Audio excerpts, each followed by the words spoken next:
And we're back. As I shared with you on the opening, we're going to really spend a couple minutes just talking about the holiday blues. We watch people, and people are celebratory, they are excited about Christmas, but there are some quiet moments that have caused so many people to have such great levels of stress. I had an opportunity to read the Harvard Medical Journal, and it reported some amazing stuff that I wanted to share with you, because oftentimes we think people are happy because they have a smile on the outside, but there are yet some really hard and harsh feelings they have on the inside, and it occurs mainly during the Christmas season. Research have shown that during the Christmas season, that's when depression and suicide is up at its all-time high. So I wanted to spend some time, and I did get a chance to read an article in the Harvard Medical Journal, and I found out that 69% of those in America, they get stressed out during this season because of money. But what was really amazing is that 80% of America is stressed out even though they have smiles on their faces and they feel good about themselves as it relates to the public, but privately they just can't really manage the various things that are going on. This research shared that 51% of those who were surveyed, that they stressed out because of the gifts that they still have to give, the pressure that is put on them to do gifts. I shared with my daughter and wife that, God has blessed us and we are doing well, but we need to make sure we are able to empathize with those who really don't have as much as some others may have. So we decided that we weren't going to go and spend a lot of money on Christmas. We were going to spend some quality time with each other and do some things that would be very, very helpful in building a meaningful relationship as a family. I am just stunned that so much time is spent on who's going to buy what present and how much that present is and whether or not it's going to come from the dollar store or from Nordstrom's. But let me just advise you to be careful not to be in a competition when trying to buy people or even buy gifts during this season. 42% of Americans, they are stressed out during this season for another whole different reason. And their reason is because of the loss of a loved one. With COVID rampant as it is during this season, I know many of you may have lost some loved ones who just this time last year you were celebrating and they were in your life. They were at the supper table. They were part of the family gatherings, but now they're gone.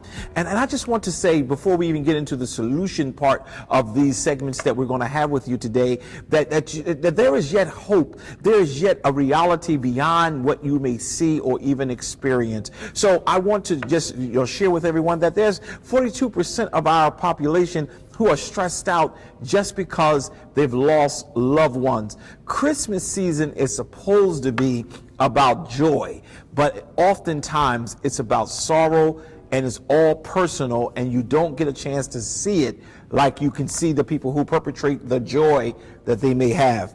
Let me also share with you that the average family, as I was reading an article this week, the average family plans to spend over $1,000 for this Christmas. We are fighting with Congress. We're trying to get Congress to pass a bill, and we have people who are able to spend $1,000 that they do not have, which means the credit cards are going to go up. More debt is going to be occurred, which means more stress is going to happen. You need to be checking your priorities, not so much trying to make sure you're buying for others. I looked at an article that talked about how much money is spent during the Christmas season. In 2019, $465 billion was spent during the Christmas season. $465 billion. That is a lot of money for 1 month to spend on just Christmas items. That's not including the things that are not related to Christmas. That is 1/8 of America's economy. We have to really think about what we're doing. Buying people does not bring satisfaction to us, but I do want you to make sure that you're feeling good about who you are. Our economy is about $22 trillion, we should not be spending an eighth of it in 1 month just to impress people that may not be able to deliver for you the areas in which you need them to deliver. I did spend some time also sharing that this season should not be about a day. Jesus Christ was born in Bethlehem, and the truth of the matter is he was. Never did it occur to divinity that humanity would use this as an opportunity to shower people with things that they did not have. It is about God wrapping himself in flesh and coming to this world. But it is not about us going into debt so that we can prove something to somebody else. It is important to all of us that we do enjoy Christmas, but please, let's put Christ back in Christmas, and I will assure you, you will find that things will be better. God created us to be three things: physically fit, mentally alert, and spiritually alive. This is what God created us to be. This season robs us of that joy, that privilege, that creation, that formation. This season tends to take people out of their character and their formation. We must return to who God has called us to be. And in being physically fit, your health matters. Spend some time during this season working on your health. It matters.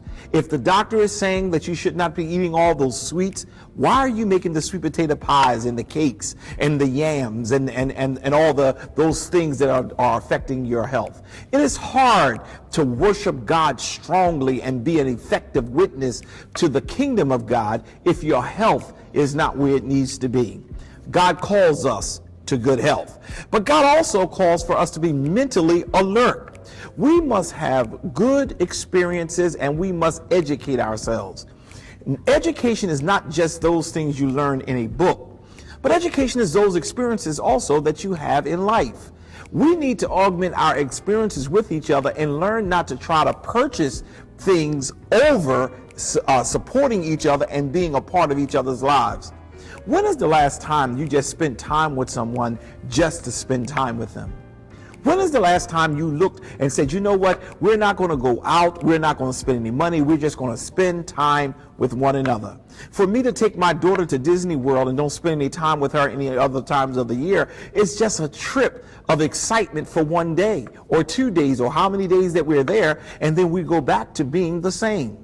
It's important, my brothers and my sisters, that we must mentally take care of ourselves. We must mentally strengthen ourselves so that we can be effective for other people. And the last one was spiritually alive. We can't come to church, but we can go to the mall.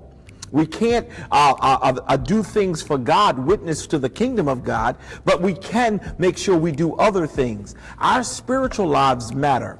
If you want to deal with some of the stress that comes at this season, make sure that you are taking care of your physical being, your mental being, and your spiritual being. All of those things matter.